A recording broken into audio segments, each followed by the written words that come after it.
Jika kita sedang berada di Grand Canyon, ini adalah titik terendahnya. Bayangkan seluruh ceruknya terisi penuh dengan air. Dengan begitu, kamu akan mendapat gambaran yang sempurna. Sekarang, jika kita sangat berhati-hati, kita bisa menyaksikan ikan naga hitam di kedalaman 2000 meter. Makhluk menyeramkan yang hidup di bagian samudera yang dalam dan gelap. Dan percayalah, lebih baik pergi dari sini. Ikan itu terlihat seperti sesuatu di film horor, dan kuharap dia tidak pernah melintas di depanku. Pada kedalaman 2250 meter, kita akan berpisah dengan paus kepala kotak. Ini adalah kedalaman maksimum yang mampu mereka lalui. Dan sejujurnya, hiu-hiu itu tidak punya urusan di tempat ini. Mungkin mereka berburu ikan naga hitam, tentu saja. Atau jangan-jangan mereka malah diburu?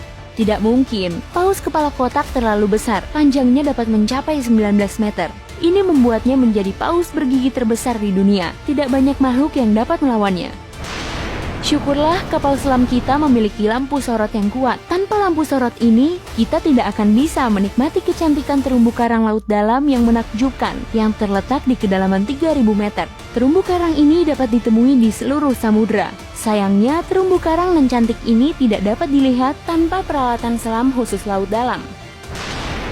Baiklah, jauh lebih dalam lagi, 3.700 meter di bawah permukaan laut, kita mencapai kedalaman rata-rata samudera di dunia. Mulai sekarang, ekspedisi ke kedalaman yang sesungguhnya dimulai. Dasar laut secara umum telah kita lalui. Sekarang waktunya mempelajari zona abisal. Aku tidak akan mengatakan jangan takut, karena makhluk-makhluk laut dalam yang paling mengerikan hidup di sini, di bawah zona tengah malam. Bukan cuma itu, tekanan di batas teratas zona abisal, yaitu 4000 meter, terasa seperti seluruh resimen gajah menginjakmu. Kamu bahkan tidak akan sempat merasakannya. Pada kedalaman 4500 meter, monster paling mengerikan di dalam mimpi burukmu muncul. Misalnya, ikan sungut yang siap menghantui siapapun.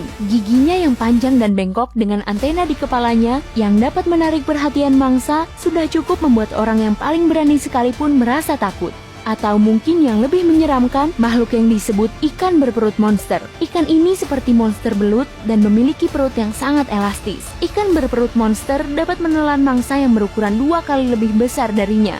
Bagaimana denganmu? Kalau aku lebih baik mematikan lampu dan tidak melihat apapun di kedalaman samudera ini. Apa? Kamu ingin melihat semuanya? Baiklah jika kamu memaksa.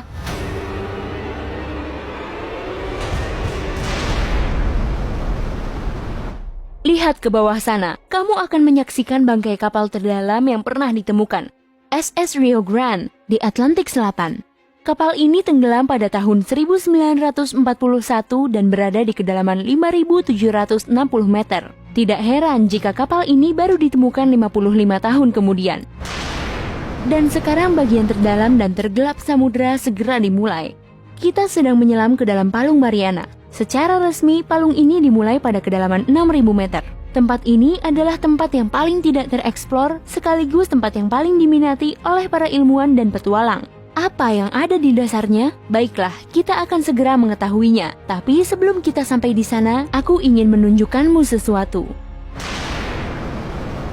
Misalnya, ikan paling dalam yang pernah ditemukan. Ikan ini disebut snailfish dan hidup di kedalaman 7.900 meter. Tubuhnya transparan, jadi kamu benar-benar bisa melihat bagian dalam tubuhnya melalui kulitnya. Ya, sejujurnya aku senang kita tidak mematikan lampu. Selain itu, ikan kecil ini terlalu imut menjadi hewan yang kebal terhadap tekanan sebesar itu.